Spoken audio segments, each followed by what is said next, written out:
Hey everyone, today we're going to learn how to make these beautiful frangipani or plumeria flowers. When I was recording this video, I did not add a background. I added the background as an afterthought. So in this video, we learn only how to make the flowers, the buds and the leaves, and then you can add a background of your choice later. For this video, I will be using 300 GSM watercolor paper by Canson. My brush is Princeton Brush Aqua Elite size 6 and my colors are from Shinhan Professional Watercolors. To start, we will draw the plumeria flowers first. The flower is somewhat like a wheel shape, so we will start from the center and we will have the petals coming out from the center. So for the biggest flower, we will start from the center of the paper. You can mark the center and make arcs coming out of that center. The flower has 5 petals, so make 5 arcs, and these arcs will serve as a guideline for you to make the petals symmetrical. Once you have the guidelines, you can start drawing the other side of the petals to complete the flower. Let's start drawing the other flowers now. We'll try to make different types or different shapes of flowers. One of them would be just about blooming and the other one would be a slightly more open flower, somewhere in between the biggest flower and the closed one. If this drawing is not very clear because it's a white paper and the pencil marks are very light, you can refer to the reference picture that I have here. Okay, let's get down to the painting now. I'm using Princeton Brush Aqua Elite size 6 for this painting. I'm using colors lemon yellow, permanent yellow and little bit of red violet. To start, wet your brush and remove the excess water. I'm removing it by just wiping it down the bottle, and then I'm taking the red violet in my tip.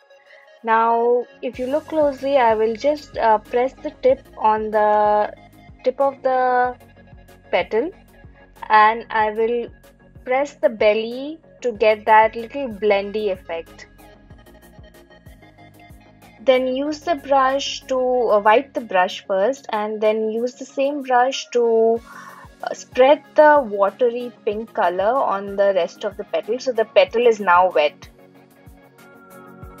Now I'm again wetting the brush and removing the excess water by wiping it at the edge of the bottle, and I'm taking lemon yellow and I'm putting that at the center of the petal, which is slightly lighter.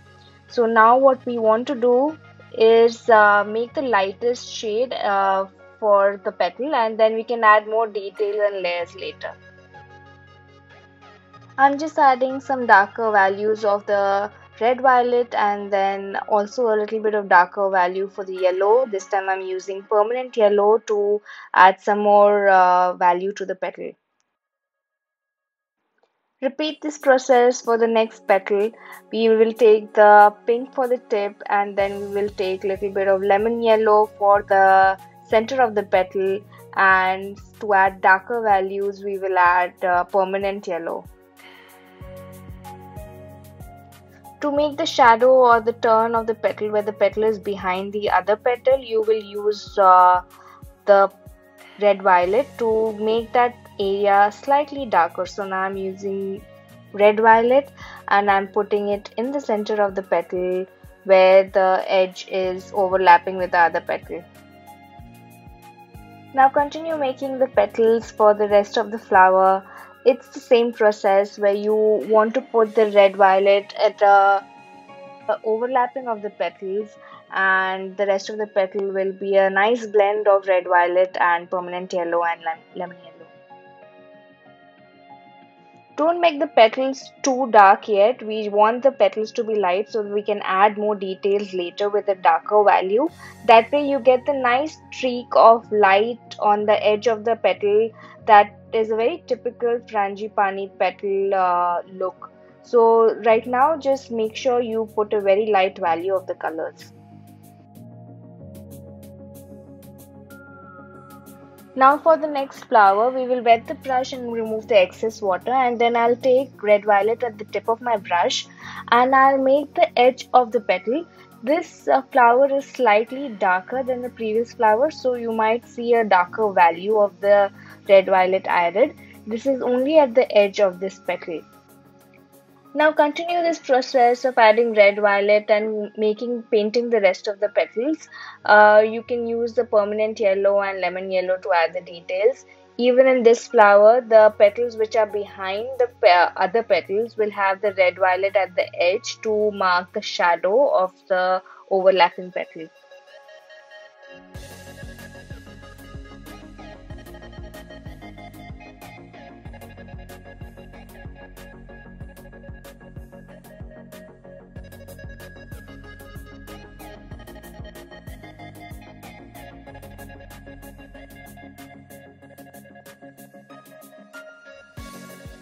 Now to make the details of the petal, take slightly dirty yellow. So I'm just mixing a little bit of black to the yellow. It's very light and darker shade of yellow.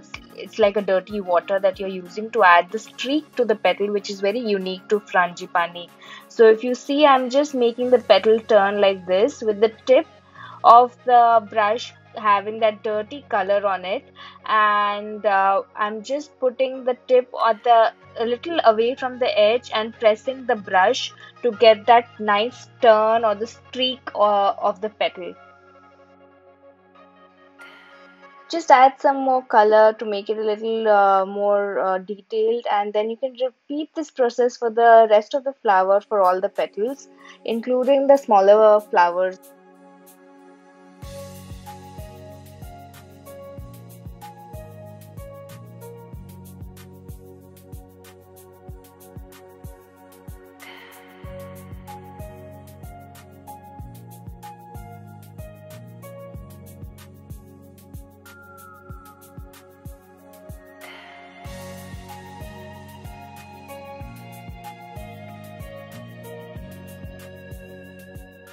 Okay, now let's start adding the stem and the little buds here and there. So I am not very specific about how to add these stem and buds. It's up to you. What you can do is click a picture and see how the picture is looking and how you want your painting to look. You can add some stem around the flowers to give it a nice look.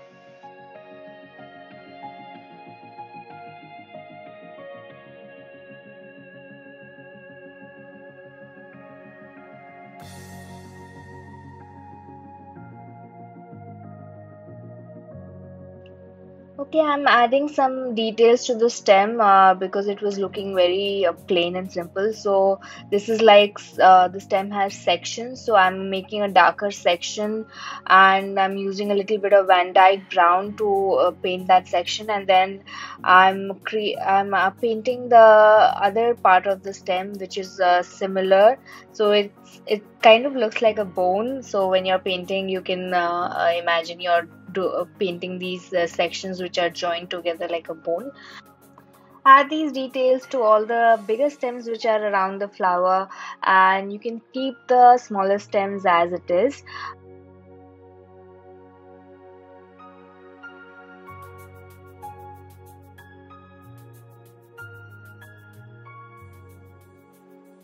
And lastly, we'll add the leaves. You have a choice of how you want to paint the leaves. I painted it using the layering technique. So first I'm using the sap green, and I'm painting the first layer of the leaves using the sap green. I have drawn the leaves before, which I forgot to record. So it's up to you how you want to place the leaves. I've placed three in the bottom and one on top, and this is the first layer using sap green with a very light value. Wait for the first layer to dry completely, and then you can start adding the darker value of the green color. I'm using olive green for the top layer, and I'm creating the veins by leaving some part of the leaf empty. So when I'm painting the second layer on top of the first layer, I'm making the veins by leaving some part of the leaves untouched.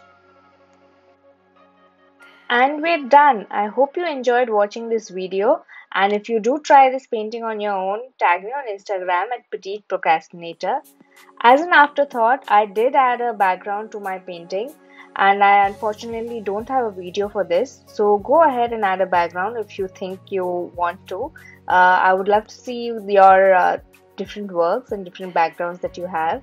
One of the ideas I had was to use a blue background like a sky, so you can try and do that. And I would love to see your work, like I said before, if you have tried this painting. So tag me on Instagram at Petite Procrastinator. And for future videos, subscribe to my channel on YouTube and like, comment, and share. Thank you.